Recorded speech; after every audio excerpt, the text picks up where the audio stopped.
తెలుగు శ్రోతలందరికీ నమస్కారం అండి. మన అలనాటి కథలు ఎవర్ గ్రీన్ స్టోరీస్ ఛానల్కి మీ అందరికీ స్వాగతం. ప్రేమిస్తే ఏమవుతుంది ధారావాహిక వింటున్నామండి. రచన శ్రీమతి అత్తలూరి విజయలక్ష్మి గారు.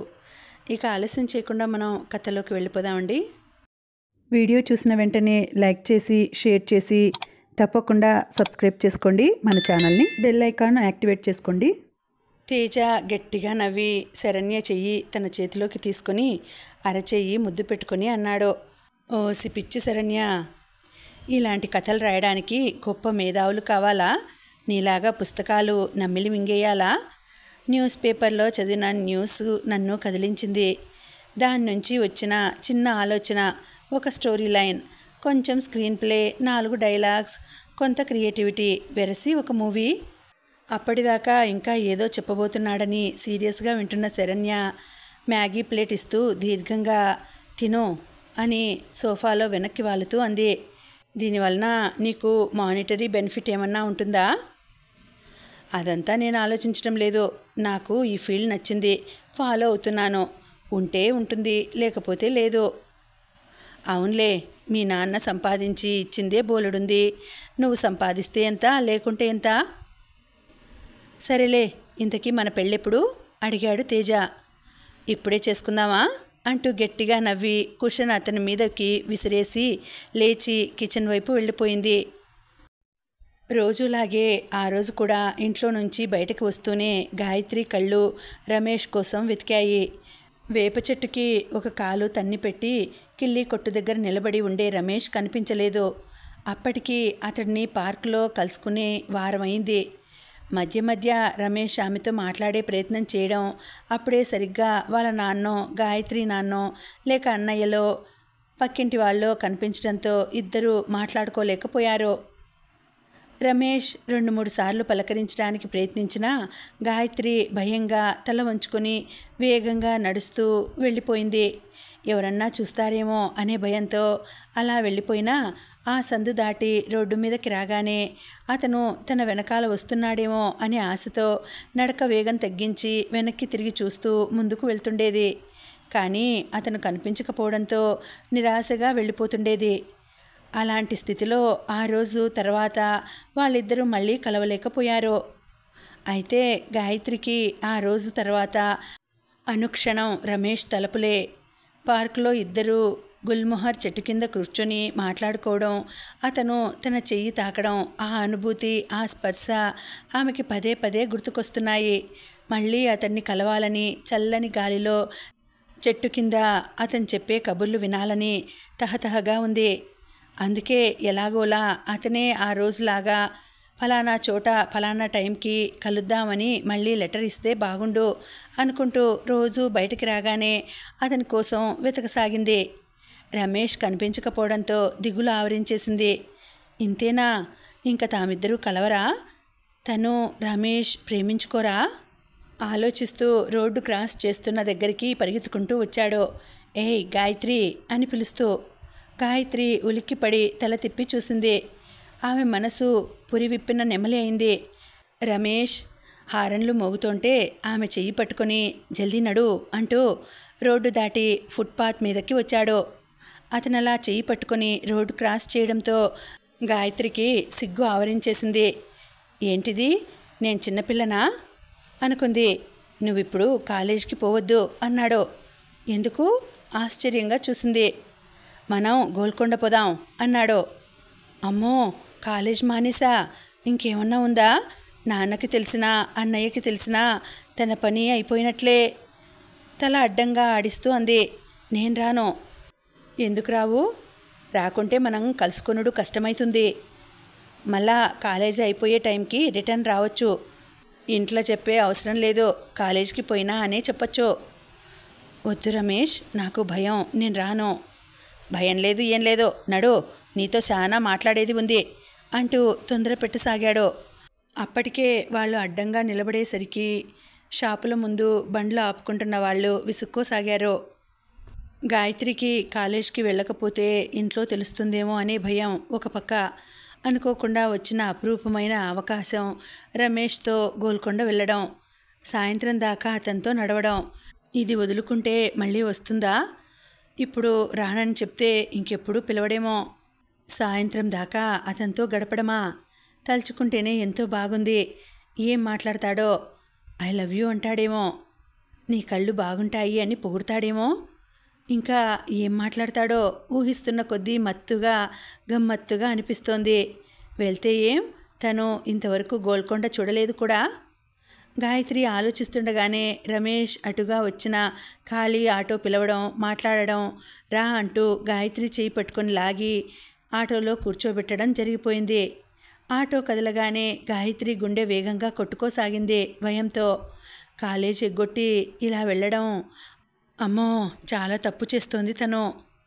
నేను దిగిపోతాను అంది జాలిగా రమేష్ వైపు చూస్తూ. అరే ఏం కాదు, గమ్మునుండు. ఎవరికి తెలుస్తుంది? మీ డాడీ ఏమన్నా కాలేజీకి పోయి మా బిడ్డ ఇయ్యాల కాలేజీకి వచ్చిందా లేదా అని ఎంక్వైరీ చేస్తాడా? చేయకపోతే మాత్రం ఇలా వెళ్ళడం తప్పు కదా. తప్పు అనుకుంటే లవర్సే ఉండరు. ఉట్టిగా నిన్ను రోజు చూసుకుంటా లవ్ చేయాలనా? కలిసి మాట్లాడుకోవాలే, మూవీస్ చూడాలే. నీ గురించి నేను మా డాడీతోని ఫైట్ చేసి ఇగో ఈ సెల్ ఫోన్ కొన్నా. మా అమ్మ తాన పైసలు తెచ్చినా. ఇవాళ మస్తు ఎంజాయ్ చేద్దాం. ఊరికే ఫికర్ చేయకు అన్నాడు ఆమె చెయ్యి తన చేతిలోకి తీసుకొని. వెచ్చటి ఆ స్పర్శకి గాయత్రి తనువు మనసు కూడా పులకించిపోయింది. ఆటో అబిడ్స్ దాటి నాంపల్లి మీదుగా లకడిగా పూల్ చేరడంతో ఆ ట్రాఫిక్ చూసి భయంగా తన చెయ్యి లాక్కుంది. ఎవరన్నా చూస్తారేమో అన్నట్టు పుస్తకం తెరిచి మొహానికి అడ్డంగా పెట్టుకుంది. ఆటో మాసాబ్ ట్యాంక్ చేరింది. బుక్ ఎందుకు అడ్డం పెట్టుకున్నావు అడిగాడు. ఊరికే అంది. నాకెరికే, ఎవరూ నీ ఫేస్ చూడకుండా కదా. ఒక మంచి స్కార్ఫ్ కొనుక్కో. ఈ లంగా ఓణీలు వదిలేసి డ్రెస్లు వేసుకోవాలే. ఊరోళ్ల లెక్క ఏంది ఈ డ్రెస్? ఇవాళ రేపు అమ్మాయిలను చూస్తలేవా? ముఖం కనిపించకుండా కవర్ చేసుకొని బాయ్ ఫ్రెండ్లతోని తిరుగుతుండ్రు. నేర్చుకోవాలే. మీ కాలేజ్లా అందరూ నీ లెక్కనే ఉంటారా? అతను చెప్తుంటే శ్రీకృష్ణుడు చెప్తున్న గీతాసారం ఎంతో భక్తిగా వింటున్న అర్జునుడిలాగా వినసాగింది. మా ఇంట్లో డ్రెస్సులు వేసుకొనివ్వరు అంది మెల్లగా. కొట్లాడాలే. నేను మా డాడీతో కొట్లాడి సెల్ ఫోన్ కొనలే. అమ్మో తాట తీస్తారు నాన్న అని. అది సరే, నువ్వేంటి కాలేజ్కి అసలు వెళ్ళవా అడిగింది. నిన్న పోయినా, జరసేపు కూకొని వచ్చేసిన. ఏం బోలే, బోర్ అన్నాడు. మరెలా? నువ్వు వెళ్ళకపోతే అన్నీ మిస్ అవుతావు కదా. పోతే నిన్ను మిస్ అవుతా అన్నాడు. గాయత్రికి ఆ మాట వేణుగానంలా వినిపించింది. సిగ్గుతో మొహం తిప్పేసుకుంది. ఆటో గోల్కొండ చేరింది. పర్సు తీసి 500 రూపాయల నోటు దర్జాగా ఇస్తున్న రమేష్ వైపు అబ్బురంగా చూసింది గాయత్రి. ఆటో వాడిచ్చిన చిల్లర తీసుకొని జేబులో వేసుకుంటూ నడు అంటూ ఎంట్రన్స్ వైపు నడిచాడు. బలిష్టంగా ఎత్తుగా ఉన్న ద్వారంలోంచి లోపలికి వెళ్తుంటే గాయత్రికి థ్రిల్లింగ్గా అనిపించింది. కొందరు విదేశీ టూరిస్టులతో పాటు తమలాగా వచ్చిన యువజంటలను చూశాక కొంచెం ధైర్యం వచ్చింది గాయత్రికి. గైడ్ కావాలా అంటూ వచ్చాడో వ్యక్తి. అవసరం లేదు అంటూ గాయత్రితో నెమ్మదిగా అన్నాడు. జరసేపు తిరిగి చూసి కూర్చొని మాట్లాడుకుందాం. సరే అంది గాయత్రి. గోల్కొండ గురించి వినడం, చదువుకోవడం తప్ప ఎన్నడూ చూసే అవకాశం లభించలేదు. ఇప్పుడు ఆ చారిత్రక కట్టడాన్ని చూస్తుంటే తమాషాగా ఆనందంగా ఉంది. ఎంత మంచివాడు రమేష్, తనని ఇక్కడికి తీసుకువచ్చాడు అనుకుంది. అతని మీద బోలెడంత ప్రేమ పెరిగిపోయింది. ఎంట్రన్స్లో దాటి వెళ్ళగానే అక్కడ మధ్యలో నిలబడి పైకి చూస్తూ కొందరు చప్పట్లు కొడుతుంటే ఆశ్చర్యంగా చూసింది. తను కూడా చప్పట్లు కొట్టింది. అది ప్రతిధ్వనించడం గమనించింది. అక్కడి నుంచి ఒక్కో గది చూస్తూ పైకి వెళ్ళారు. ఇక్కడ కూర్చుందాం అంటూ పెద్ద రాయి మీద కూర్చున్నాడు రమేష్. ఇంకా లోపల చూడాలని ఉన్నా రమేష్ కూర్చోవడంతో తను కూడా అతనికి కొంచెం ఎడంగా కూర్చుంది. అంత దూరం ఎందుకు, జర దగ్గరికి జరుగు అన్నాడు. సిగ్గుపడుతూ కొంచెం అతని వైపు జరిగింది. మనం మ్యారేజ్ చేసుకుందామా? ఆమె చెయ్యి తన చేతిలోకి తీసుకొని అడిగాడు. ఇప్పుడా, ఇంత తొందరగానా? ఆశ్చర్యంగా అడిగింది. ఐ లవ్ యూ అని చెప్తాడని, రోజూ కలుసుకునే ఉపాయం చెప్తాడని, ఇంకా ఏదో చెప్తాడని మధ్య మధ్య తన చెయ్యి పట్టుకొని ముద్దు పెట్టుకుంటాడని ఏవేవో ఊహించుకుంది. కానీ అతను నేరుగా పెళ్లి చేసుకుందాం అనేసరికి గుండెలో రాయి పడినట్టు అయింది. ఇప్పుడు పెళ్ళేంటి, తనకింకా 17 నిండలేదు. నవంబర్లో నిండిపోయి 18 వస్తుంది.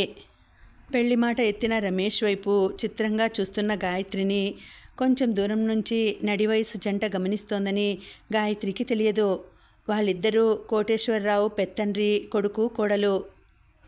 ఆ అమ్మాయి కోటేశ్వరరావు కూతురు కదూ అన్నాడు శేషు గాయత్రి వైపు పరిశీలనగా చూస్తూ. ఎవరు? ఆ కొండ మీద నల్లటి కుర్రాడు పక్కన కూర్చున్న అమ్మాయా? భర్త చూస్తున్న వైపు చూసింది ఉమా. భార్యకి సమాధానం చెప్పకుండా గాయత్రి వైపే మరింత పరిశీలనగా చూస్తూ, అవును అదే, పోయిన ఏడాదేగా చూశాను, గుర్తుపట్టగలను ఖచ్చితంగా అన్నాడు. ఉమా 4 అడుగులు కొండవైపు వేసింది. కానీ వాళ్ళు కనిపించకపోవడంతో మళ్ళీ వెనక్కి వెళ్ళి పరీక్షగా చూస్తూ అంది, ఈ అమ్మాయి కాలేజీకి వెళ్లకుండా ఇలా తిరుగుతోందా? ఏం పోయే కాలం? మన ముంబైలోనే అనుకున్నా ఇలాంటి విపరీతాలు ఇక్కడ కూడా ఉన్నాయన్నమాట. ఏంటి నాన్న ఇక్కడే నిలబడిపోయారు? అప్పటికే ముందుకు నడిచి వెళ్ళిపోయిన శేషు కొడుకు భాస్కర్ వెనక్కి వచ్చి అడిగాడు. ఏం లేదురా, ఆ అమ్మాయి మన బంధువులమ్మాయి అని చూస్తున్నా అన్నాడు శేషు గాయత్రి వైపు నుంచి చూపు తిప్పకుండా. వెళ్ళి పలకరిద్దామా అడిగాడు భాస్కర్. అది బాయ్ ఫ్రెండ్తో వచ్చిందిరా, కోటేశ్వరరావుకి తెలిస్తే ప్రమాదం కూడాను. అదా, తేలిగ్గా అన్నాడు భాస్కర్. వదిలేనాన్నా, మనకెందుకు, ఈ రోజుల్లో ఇవన్నీ కామన్. బాయ్ ఫ్రెండ్ లేకపోతే అమ్మాయిలు, గర్ల్ ఫ్రెండ్ లేకపోతే అబ్బాయిలు నామోషిగా ఫీల్ అయ్యే రోజులు వచ్చాయి. పద పద, మళ్ళీ మనం ఇక్కడి నుంచి మ్యూజియం వెళ్ళాలి. అవతల మల్లికా వాళ్ళు ఎదురు చూస్తున్నారు అంటూ తండ్రి చెయ్యి పట్టుకుని ముందుకు లాక్కొని వెళ్ళాడు భాస్కర్. వాళ్ళని అనుసరించింది ఉమా. శేషు వెనక్కి చూస్తూ నడవసాగాడు. గాయత్రి తల వంచుకొని కూర్చుంది. ఆమెను చూస్తుంటే బాయ్ ఫ్రెండ్తో తరచూ షికార్లు తిరిగే అమ్మాయిలా నదురు బెదురు లేకుండా లేదు. భయంగా ముడుచుకొని కూర్చుంది. ఈ విధవ ఎవడో దీన్ని ట్రాప్ చేసినట్టున్నాడు. వీలు చూసుకొని కోటేశ్వరరావుని కలవాలి. ఈ ట్రిప్లో కుదురుతుందో లేదో, కుదరకపోతే ఫోన్ చేయాలి. గాయత్రిని జాగ్రత్తగా చూసుకోమని. అసలే రోజులు బాగాలేవు. అలా ఆలోచిస్తూనే జనంలో కలిసిపోయాడు. గాయత్రికి రమేష్ మాట నచ్చలేదు. చక్కగా ప్రేమించుకోకుండా పెళ్ళి అంటాడేంటి? ఇంకా పూర్తిగా ప్రేమించుకోలేదు.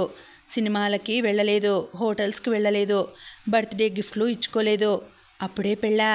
పిచ్చా రమేష్కి? ఏమన్నా చెప్పు అన్నాడు రమేష్ మౌనంగా ఆలోచిస్తూ కూర్చున్న గాయత్రితో. ఏం చెప్పను సన్నగా అంది. మనం మ్యారేజ్ చేసుకుందాం అన్నా కదా, ఏమనమైంది అన్నాడు. గాయత్రి సమాధానం చెప్పకుండా దూరంగా కొండ కింద చట్టాపట్టాలు వేసుకొని తిరుగుతున్న జంటలన్నీ చూడసాగింది. వీళ్ళంతా పెళ్ళైన వాళ్ళ? తమలాగా ప్రేమికులా? ప్రేమికులైతే ఇంత కులాసాగా అసలు భయం లేకుండా ఎలా తిరుగుతున్నారో? తను భయంతో చచ్చిపోతోంది. దారి పొడుగునా ఎవరన్నా చూస్తారేమో అని వణికిపోయింది. ఇక్కడ తెలిసిన వాళ్ళు ఎవరూ రాకపోవచ్చు, హాయిగా బోలెడు కబుర్లు చెప్పుకోవచ్చు అనుకుంటే ఈ రమేష్ డైనమేట్ పేల్చాడు. పెళ్ళి అంటాడేంటి? ఇది పెళ్లి చేసుకునే వయసా? ఇద్దరం చదువుకోవాలి, అతను ఉద్యోగం సంపాదించుకోవాలి. ఒకవేళ అతని జీతం సరిపోకపోతే తను కూడా ఉద్యోగం చేయాలి. ఇదంతా లేకుండా పెళ్లి చేసుకోవడం ఏంటి? అసలైన పెళ్ళి అంటే అమ్మా నాన్న ఊరుకుంటారా? చంపేస్తారు. ఓ గాయత్రి, విసుగ్గా పిలిచాడు రమేష్. ఉలిక్కిపడి చూసింది. ఏం చూస్తున్నావు అడిగాడు. ఏం లేదు అన్నట్టు తల అడ్డంగా ఊపింది. నాకెరికే, జాబ్ లేకుండా మ్యారేజ్ అంటున్నా అని సొంచాయిస్తున్నావు. కానీ గిట్లనే ఉంటే మనం కలుసుకొనుడు కష్టమే, మంచిగా ఇట్లా ఎంజాయ్ చేస్తూ కష్టమే. మీ ఇంట్లో తెలిస్తే ప్రాబ్లం, మా ఇంట్లో తెలిస్తే కూడా ప్రాబ్లం. అందుకే ఏడికన్నా పోయి పెళ్లి చేసుకుంటే మన ఇష్టం. నువ్వేం ఫికర్ చేయకు, నిన్ను మంచిగా చూసుకుంటా. అతను అలా మాట్లాడుతుంటే గమ్మత్తుగా ఉంది గాయత్రికి. ఇతన్ని పెళ్లి చేసుకొని కాపురం పెట్టడమా? అంటే తను రమేష్ ఒక ఇంట్లో ఉంటారు, ఎవరన్నా చూస్తారేమో అనే భయం అక్కర్లేదు. ఏ రోజుకు ఆ రోజు కలిస్తే బాగుండు అనుకోవడం, కలుసుకోలేకపోవడం, కలుసుకున్నా మళ్ళీ ఇంటికి త్వరగా వెళ్ళిపోవాలన్న కంగారు, ఇలాంటి బాధలుండవు. నిజమే, ఇలా ప్రేమించుకుంటూ ఉంటే ఒంటరిగా కలుసుకోవడానికే ఛాన్స్ దొరకకపోవచ్చు. కలుసుకోకుండా ఎలా ఉండడం? వారం రోజులు కలుసుకోకపోతేనే ఎలాగో ఉంది. ఏదో పోగొట్టుకున్న ఫీలింగ్. హాయిగా పెళ్లి చేసుకుంటే ఎవరు ఒప్పుకుంటారు? కాళ్ళు చేతులు కట్టేసి ఇంట్లో కూర్చోబెడతారో. అప్పుడు జీవితం ఎంత నరకం. అందుకే పెళ్లి చేసుకోవాలి. రమేష్ అన్నట్టు ఎటన్నా వెళ్ళిపోయి పెళ్లి చేసుకొని, అవును చేసుకుని, గాయత్రి కళ్ళ ముందు ఏవేవో దృశ్యాలు. అతను పెళ్లి చేసుకొని ఒక చిన్న ఇల్లు తీసుకుంటారో. తను ఇల్లు చూసుకుంటుంది. అతను ఆఫీస్కి వెళ్ళి వస్తాడో. అతను వచ్చేసరికి అతనికిష్టమైన టిఫిన్ చేసి చక్కగా తయారై ఉంటుంది. రాగానే ముందు తనని దగ్గరికి తీసుకుని ముద్దు పెట్టుకుంటాడు. ఇంత అందంగా తయారయ్యావు, నా కోసమేనా అంటూ తనని ఎత్తుకొని గిరగిరా తిప్పేస్తాడు. గాయత్రి చెక్కిళ్లలోకి వెచ్చటి రక్తం పొంగి వచ్చింది. కళ్ళు సిగ్గు బరువుతో వాలిపోయాయి. రమేష్ అటూ ఇటూ చూశాడు. తమని ఎవరూ గమనించడం లేదు అని నిర్ధారించుకుని గబాల్న గాయత్రిని చెయ్యి పట్టుకొని దగ్గరకు లాక్కొని చెంప మీద ముద్దు పెట్టుకున్నాడు. గాయత్రికి ఒక్కసారిగా పరిసరాలన్నీ గిరగిరా తిరిగినట్టు అయింది. ఆపాదమస్తకం వణికిపోయింది. గబాల్న దూరం జరిగింది. రమేష్ ఆగలేదు. ఆమెకి దగ్గరగా జరుగుతూ, ఏడికిపోతున్నావు అంటూ ఆమె చెయ్యి పట్టుకున్నాడు. గాయత్రికి ఇప్పుడు పులకింత కన్నా భయంతో ఒళ్ళంతా చెమట పట్టేసింది. వదులు అంది చెయ్యి లాక్కుంటూ. ఏయ్ గమ్మునుండు, ఇంత దూరం వచ్చింది ఎందుకు అంటూ మరింత గట్టిగా బిగించి పట్టుకొని ఇంకా కొంచెం దగ్గరగా జరిగి చెయ్యి వదిలి అదే చెయ్యి ఆమె నడుం చుట్టూ బిగించి దగ్గరకు జరుపుకున్నాడు. గాయత్రికి కళ్ళ ముందు మెరుపులు కనిపించాయి. పెదాలు వణుకుతుంటే అతని చెయ్యి తోసేయబోయింది. అతను ఇంకా బిగించి మరింత దగ్గరకు జరుపుకొని కొంచెం ఆమె మొహం వైపు వంగాడు. అకస్మాత్తుగా చెప్పుల చప్పుడు వినిపించింది. అతని చెయ్యి వదిలైంది. గాయత్రి దూరం జరిగింది. ఇద్దరు యువతీ యువకులు చేతులు పట్టుకొని కొండ ఎక్కి పైకి వచ్చి వీళ్ళని చూసి వీళ్ళు కూర్చున్న కొండ నానుకొని ఉన్న మరో కొండవైపు వెళ్ళిపోయారు. గాయత్రి గబుక్కున లేచి నేనింటికి వెళ్ళాలి అంది. అప్పుడేనా అన్నాడు రమేష్. నేను వెళ్ళాలి, నాకు భయం వేస్తోంది అంది. అరే నేనేం చెయ్యనులే, కూసో అన్నాడు రమేష్ తలాడిస్తూ. లేదు నేను వెళ్ళాలి, ఇంటికి వెళ్ళాలి, నన్ను ఆటో ఎక్కించు ప్లీజ్ బతిమాలింది గాయత్రి. రమేష్ కూడా లేచి నడు ఐస్ క్రీం తినిపోదాం అంటూ కొండ దిగసాగాడు. గాయత్రి అతడిని అనుసరించింది. వాళ్ళు నడుస్తుంటే అక్కడక్కడ గోడచాటు చేసుకొని కూర్చున్న ప్రేయసీ ప్రియులు కనిపించారు. వాళ్ళని చూపిస్తూ అక్కడ చూడు ఎంత మంచిగా లవ్ చేసుకుంటున్నారో అన్నాడు రమేష్. ఇంకా కాసేపు కూర్చోవాలని, అతను చేస్తున్న చిలిపి పనుల తీయని అనుభూతి పొందాలని మనసు ఉవ్విళ్ళూరుతోంది. కానీ అణువణువున నిండిన భయం వద్దు వద్దు అని హెచ్చరిస్తుంటే వేగంగా నడుస్తూ కొండ దిగింది. గోల్కొండ వెళ్ళి వచ్చాక మరో వారం రోజులు గడిచాయి. ఈ మధ్యలో గాయత్రి రమేష్లు ఒక్కసారి కూడా కలుసుకోలేదు. రమేష్ ప్రతిరోజు ఆమె కాలేజీకి వెళ్లే సమయంలో వేప చెట్టు దగ్గర ఎప్పుడూ నిలబడే భంగిమలోనే నిలబడుతున్నాడు.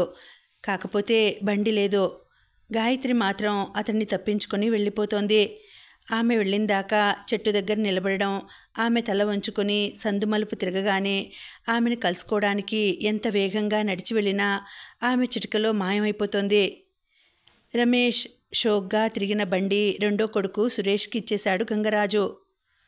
బస్సులో వెళ్ళి రావడం కష్టంగా ఉందని, పైగా ఇప్పుడు సురేష్కి బిజినెస్ ప్రమోషన్లో భాగంగా సైట్ మీద తిరిగే పని ఇచ్చాడు వాళ్ళ బాస్. ఉద్యోగం చేస్తున్నవాడు బస్సులో అవస్థలు పడుతూ తిరగడం, బలాదూరు తిరిగే రమేష్ బండి మీద తిరగడం గంగరాజుకి నచ్చలేదు. అందుకే దుర్గమ్మ, రమేష్ ఇద్దరూ గొడవ చేసినా పట్టించుకోకుండా బండి రెండో కొడుక్కి ఇచ్చాడు. బండి లేకపోవడం చాలా అవమానంగా ఉంది రమేష్కి. అతని స్టేటస్కి భంగకరంలా బాధపడుతున్నాడు. పైగా దుర్గమ్మ మొబైల్ కొనిచ్చాక ప్యాకెట్ మనీ ఇవ్వడం లేదు. ఆ రోజు గోల్కొండ వెళ్లే రోజు గొడవ చేసి కాలేజ్లో కట్టాలని అబద్ధం చెప్పి 1000 రూపాయలు తీసుకొని దర్జాగా ఖర్చు పెట్టేశాడు. ఇప్పుడు జేబులో తిప్పి తిప్పి కొడితే 100, 150 ఉంటున్నాయి. అవి కూడా మధ్య మధ్య అన్నగారి జేబులోంచి తండ్రి జేబులోంచి కొట్టేస్తుంటే చదువు మూట కట్టి వేప చెట్టు మీద పెట్టేశాడు. అది బయటకు తీయాలంటే పాండవులు తమ ఆయుధాలు తీసినట్టు ఏదన్నా ఒక అకేషన్ రావాలి. అది ఎప్పుడు వస్తుందో, అసలు వస్తుందో రాదో కూడా అతనికి తెలియదు. పెద్దగా ఆ విషయంలో అతను బాధపడడం లేదు. అతని బాధంతా గాయత్రి ఆమెను కలుసుకోవాలి, ఆమెతో షికార్లు తిరగాలి, ప్రేమాయణం నడపాలి. తన చుట్టుపక్కలే ఉన్న అందమైన అమ్మాయి గాయత్రిని తను ప్రేమించడం చాలా ఆలస్యం చేశానని అతనికి చాలా అసహనంగా అనిపిస్తుంది.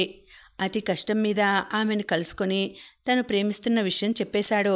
చెప్పిన దగ్గర నుంచి ఆమె కూడా తనని గాఢంగా ప్రేమిస్తోందని గట్టిగా విశ్వసిస్తున్నాడు.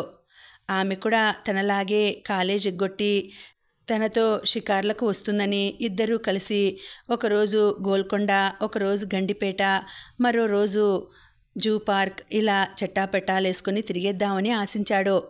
సినిమాల్లో లాగా ఇద్దరూ కింద మీద పడుతూ డ్యాన్సులు కూడా చేసేస్తారని కూడా ఆశపడ్డాడు. కానీ గాయత్రి వాలకం అతనికి నిరాశ కలుగజేస్తుంది. ఆమె తనని ఖచ్చితంగా ప్రేమిస్తోంది, కానీ చెప్పడం లేదు.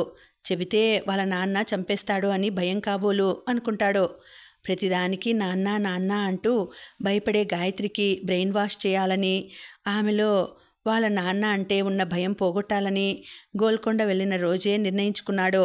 ఆ రోజు కొంచెం సేపే కౌన్సిలింగ్ చేయగలిగాడు. ఇంతలోకి మనసులో ఆమె పట్ల మోహం కలిగింది.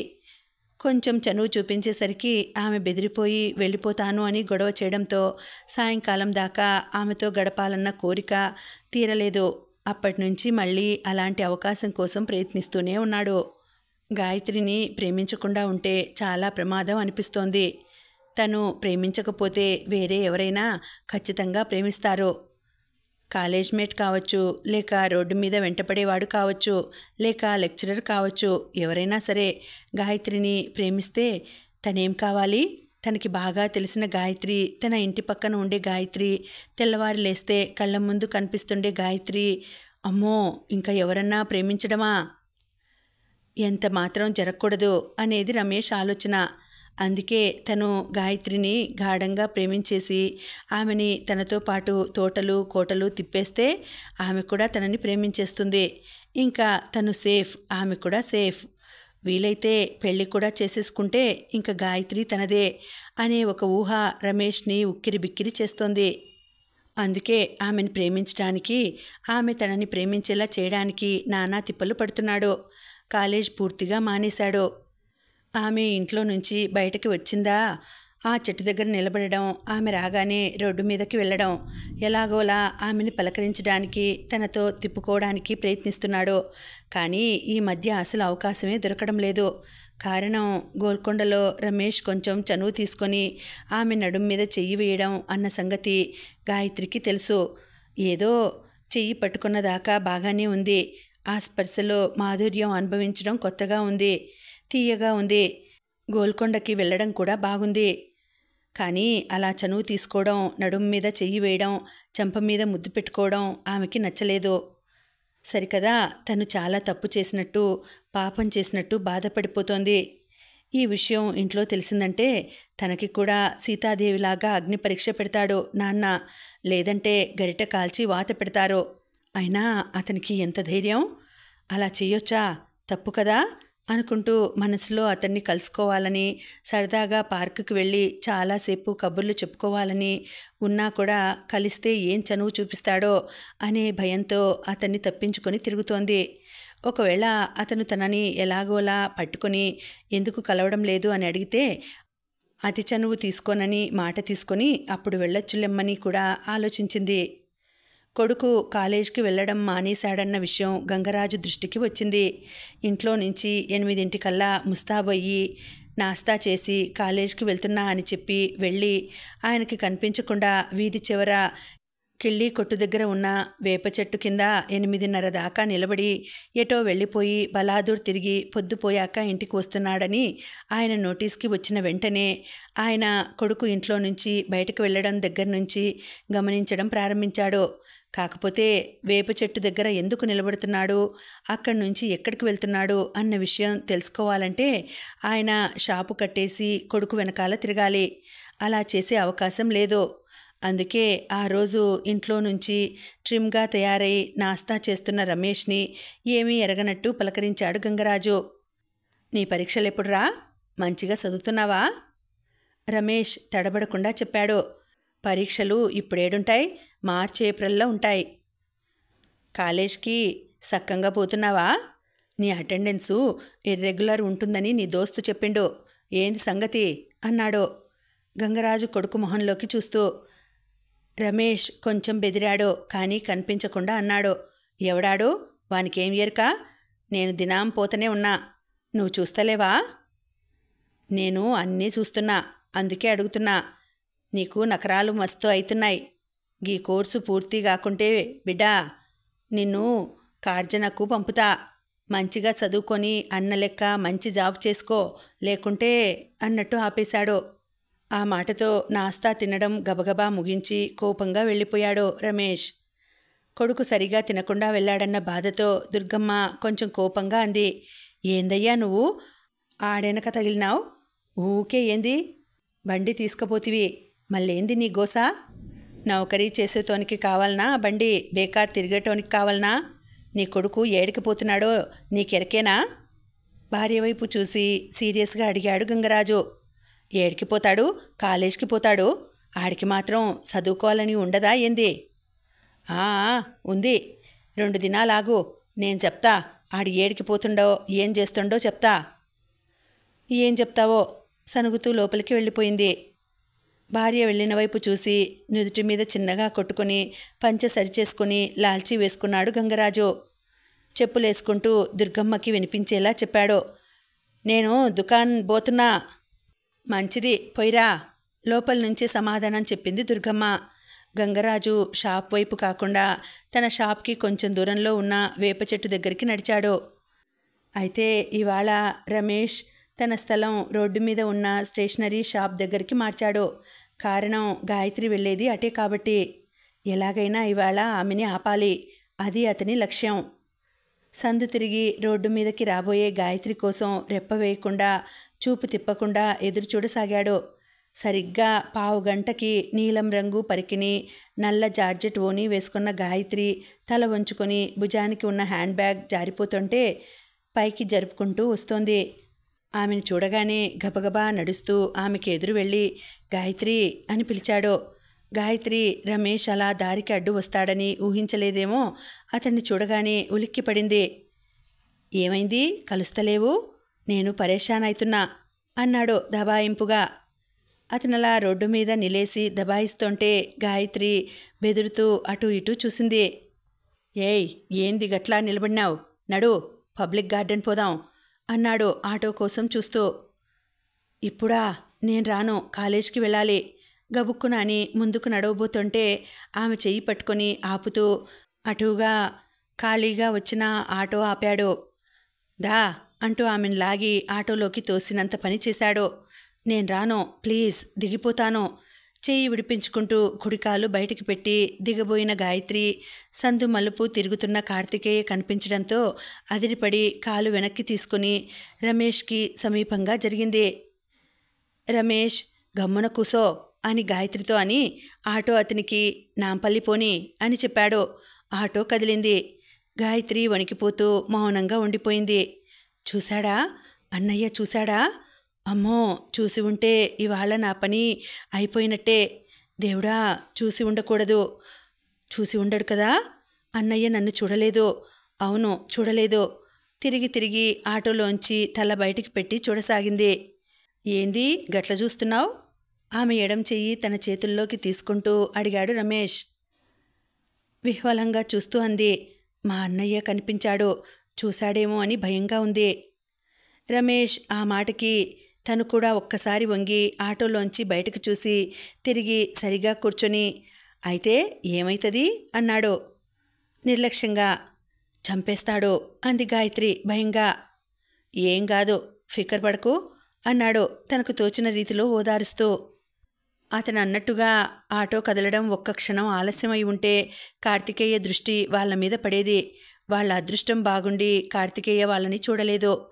కాలేజ్ టైం అయిపోయిందని వడివడిగా ఎటూ చూడకుండా నడిచి వెళ్ళిపోయాడు.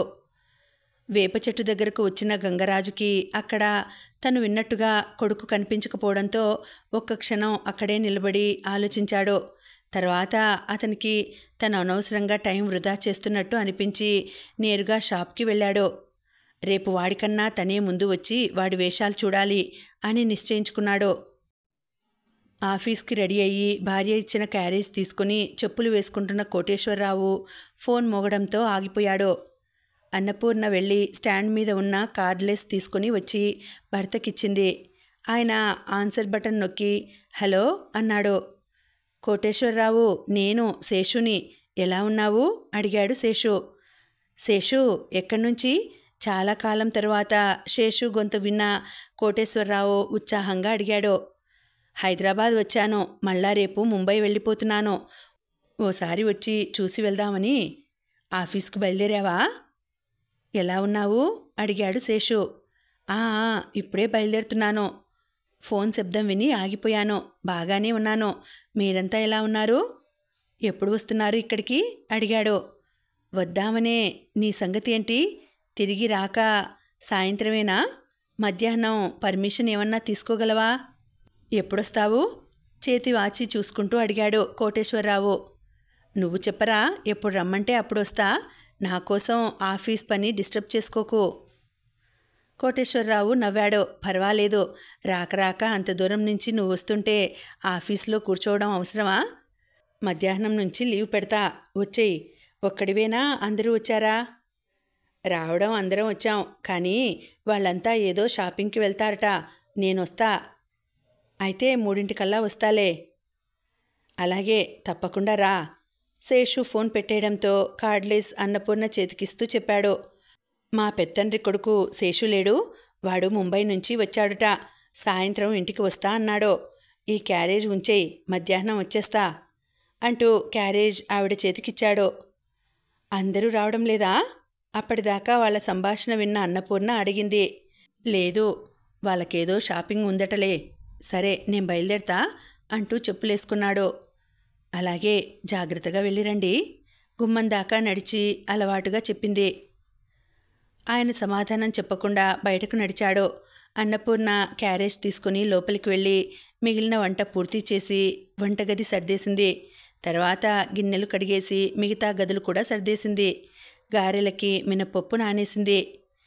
రోజు ఆవిడ నిద్ర లేవగానే బ్రష్ చేసుకుని స్నానం చేసి దేవుడి దగ్గర దీపం పెట్టి వంటగదిలోకి నడుస్తుంది. అక్కడి నుంచి కాఫీలు, టిఫన్లు, వంట అంతా పూర్తి చేసుకుని అందరినీ పంపించాక మొహం కడుక్కొని విశ్రాంతిగా కూర్చుని పేపర్ చదువుతుంది. ఇవాళ పేపర్ చదివే టైం లేదు అనుకుంటూ మొహం కడుక్కొని జడ వేసుకుంది. మడిచీర మార్చుకుని వాయిల్ చీర కట్టుకుంది. ఆవిడకి శేషు, అతని భార్య ఉమా కళ్ళ ముందు కదిలారు. శేషు ఏదో వ్యాపారం చేసేవాడు. చాలా కాలం హైదరాబాద్లోనే ఉన్నారు వాళ్ళు. అతనికి 2 కొడుకులు. పెద్దవాడు భాస్కర్, మొదటి నుంచి ముంబైలోనే ఉద్యోగం. రెండోవాడు జవహర్, ఏజీ ఆఫీస్లో పనిచేస్తున్నాడు. ఇద్దరికీ పెళ్ళిళ్ళు అయ్యాయి. శేషు హైదరాబాద్లో వ్యాపారం అంతగా లాభసాటిగా లేదని పెద్ద కొడుకు దగ్గరకు వెళ్ళాడు. అక్కడే ఏదో చేయాలనుకున్నాడు, కానీ బెడిసి కొట్టింది. ఇంకా చేయడానికి ఏమీ లేక 2 కొడుకుల దగ్గరికి తిరుగుతూ మొగుడు పిల్లాలు కాలక్షేపం చేస్తున్నారు. ఎప్పుడు హైదరాబాద్ వస్తారో ఎప్పుడు వెళ్తారో తెలియదు. కనీసం ఏడాదికి ఒక్కసారన్నా వచ్చి ఎలా ఉన్నారు, ఏంటి విశేషాలు అని మంచి చెడు మాట్లాడరు భార్యాభర్తలు. ఇవాళ అకస్మాత్తుగా ఇంత ప్రేమ ఎక్కడి నుంచి వచ్చిందో అనుకుంది. అన్నపూర్ణ కూడా ఇడ్లీ తినేసి కాస్త రవ కేసరి చేసింది. ఆవిడ పని అయిపోగానే 2 కోటేశ్వరరావు వచ్చేశాడు. ఇద్దరూ కలిసి భోజనం చేశారు. కాసేపు నడుం వాల్చండి, మళ్ళీ అతను వచ్చాక ఆవలిస్తారు అంది అన్నపూర్ణమ్మ. అవును, పడుకోవాల్సిందే అన్నాడు ఆవలిస్తూ. అన్నపూర్ణ కంచాలు తీసి శుభ్రం చేసి మినపప్పు నానిపోవడంతో గారెలకి రుబ్బి పక్కన పెట్టింది. పచ్చిమిరపకాయలు, అల్లం విడిగా మెత్తగా గ్రైండ్ చేసి పిండిలో కలిపింది. స్టవ్ వెలిగించి మూకుడు పెట్టింది. కాలింగ్ బెల్ మోగింది. అన్నపూర్ణ వచ్చినట్టున్నాడు అనుకుంటూ వీధి గుమ్మం దగ్గరకు వచ్చేసరికి చెప్పులు వదిలి లోపలికి వస్తున్నాడు. రండి రండి అన్నపూర్ణ మర్యాదగా ఆహ్వానించింది. ఏమ్మా వీధి తలుపు వేలేదే? కుర్చీలో కూర్చుంటూ అడిగాడు. ఏం పర్వాలేదండి, ఇక్కడ భయాలేం లేవు. కులాసానా అక్కయ్య పిల్లలు బాగున్నారా అడిగింది. అందరూ నిక్షేపంగా ఉన్నారు. మీరెలా ఉన్నారు? వచ్చాడా కోటి అడిగాడు శేషు. ఆ వచ్చారు. భోజనం చేసి కాసేపు నడుం వాలుస్తా అంటూ లోపలికెళ్లారు. లేపుతా అంటూ పడక గదిలోకి వెళ్ళింది. భర్త దగ్గరగా వెళ్ళి నెమ్మదిగా పిలిచింది. ఏమండి ఆయన వచ్చారు. కొద్దిగా వంగి చెవిలో చెప్పింది. మంచి నిద్రలో ఉన్న కోటేశ్వరరావు ఒక్క పిలుపుకే లేచి అన్నపూర్ణని చూసి వచ్చాడా అని అడుగుతూ మంచం దిగాడు. ఆ వచ్చారు, మొహం కడుక్కొని రండి అంటూ వంటగది వైపు వెళ్ళింది. బాత్రూంలోకి వెళ్ళి చల్లటి నీళ్లతో మొహం కడుక్కొని టవల్తో తుడుచుకుంటూ హాల్లోకి వచ్చాడు. ఏరా ఎలా ఉన్నావు? శేషు స్వరం. ఎంతకాలమైంది మనం కలిసి అంటూ కోటేశ్వరరావు పలకరించుకున్నారు. హాల్లోంచి అన్నదమ్ములిద్దరూ ఒకరినొకరు ఆప్యాయంగా పలకరించుకోవడం వింటూ చల్లటి మంచినీళ్లు 2 గ్లాసుల్లోకి తెచ్చి భర్తకి శేషుకి ఇచ్చింది అన్నపూర్ణ.